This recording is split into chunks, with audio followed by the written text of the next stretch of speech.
ఇప్పుడు వెన్నుపోటు పొడిచిన వాళ్ళు నందమూరి విశ్వవిఖ్యాత నందమూరి తారక రామారావు గారి పేరు వాడచ్చు.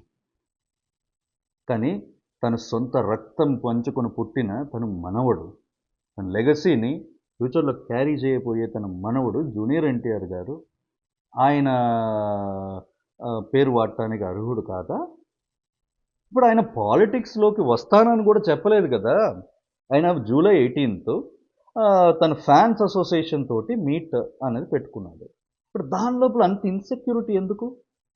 Why is everybody becoming so insecure? ఇప్పుడు జూనియర్ ఎన్టీఆర్ గారు రాజకీయ అరంగేట్రం చేయకూడదా? ఎవరి కోసమని? మీ రాజకుమారులు కి భంగం కలుగుతుందనా? Democracy is there for everybody.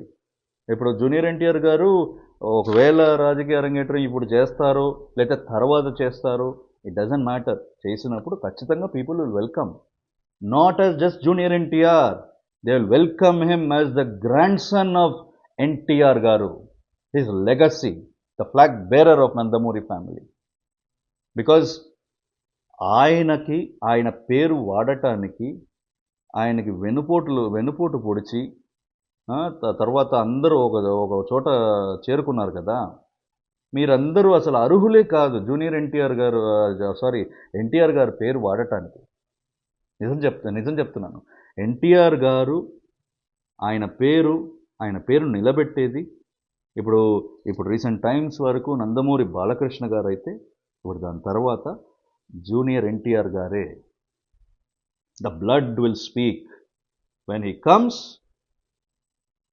The entire Telugu states will shake. Wait and watch.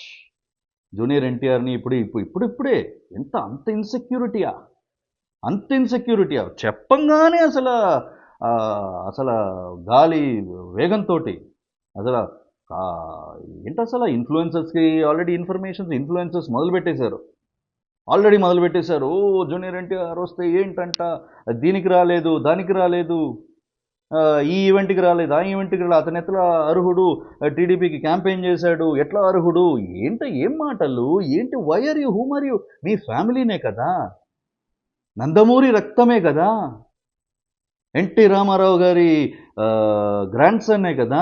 అతని మీద ఎందుకు అంత ఇన్సెక్యూరిటీ, అంత ద్వేషం? ఎవరి కోసం? ఎవరికి అడ్డవుతాడని మీకు ఆ కోపం అతని మీద? ఎందుకంత insecurity? Let him come, let him do. ప్రజలు ఎవరిని ఆశీర్వదిస్తే వాళ్ళు గెలుస్తారు. తప్పే ఉంది? ఖచ్చితంగా జూనియర్ ఎన్టీఆర్ గారు is welcome in to Telugu politics. ఖచ్చితంగా ప్రజలు ఆయన్ని జూనియర్ ఎన్టీఆర్గా మాత్రమే కాదు, ఎన్టీఆర్ గారు వారసుడుగా చూస్తారు. ఖచ్చితంగా ఆయన రాజకీయం అరంగేట్రం జరిగితే గనక ఒక కొత్త అధ్యాయం తెలుగు రాష్ట్రాల్లో కొత్త అధ్యాయం లిఖించబడుతుంది.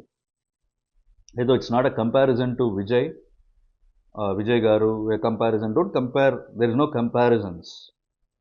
ఒక ఎన్టీఆర్ గారు he was never compared to, అంటే ఇప్పుడు కంపేర్ చేస్తారు ఎంజీఆర్ తోటి కంపారిజన్, ఇట్లా అవసరంలా. ఎంజీఆర్ గారిది ఒక లెగసీ అయితే ఎన్టీఆర్ గారిది అంతకన్నా గొప్ప లెగసీ. ఎవరు సాధించలేని లెగసీ ఆయన సాధించి వెళ్ళాడు. మొత్తం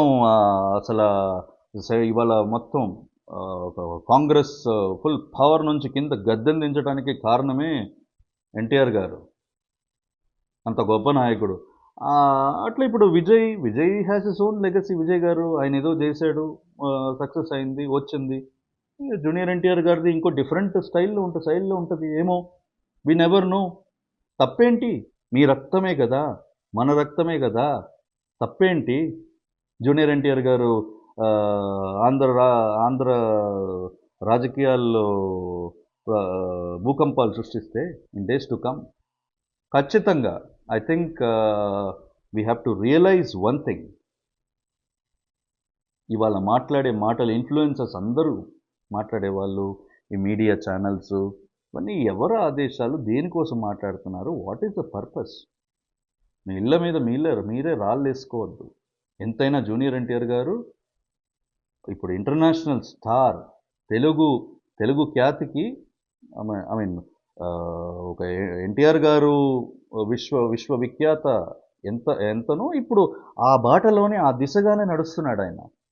ఒక ఇంటర్నేషనల్ లెవెల్కి వెళ్ళాడు. ఒక నటన కానీ వాట్ ఎవర్ ఈ సక్సెస్ అన్నది ఆయన హీ సీయింగ్ ద హైట్స్. ఇప్పుడు పాలిటిక్స్లో అతను వస్తే తప్పేంటి దాని గురించి ఇప్పుడే మాటలు, ఇప్పుడే ఆల్రెడీ స్టార్టింగ్ ఇట్లా వస్తున్నాడు, అట్లా చేస్తున్నాడు, ఇవన్నీ it's not in good taste. It doesn't serve any purpose.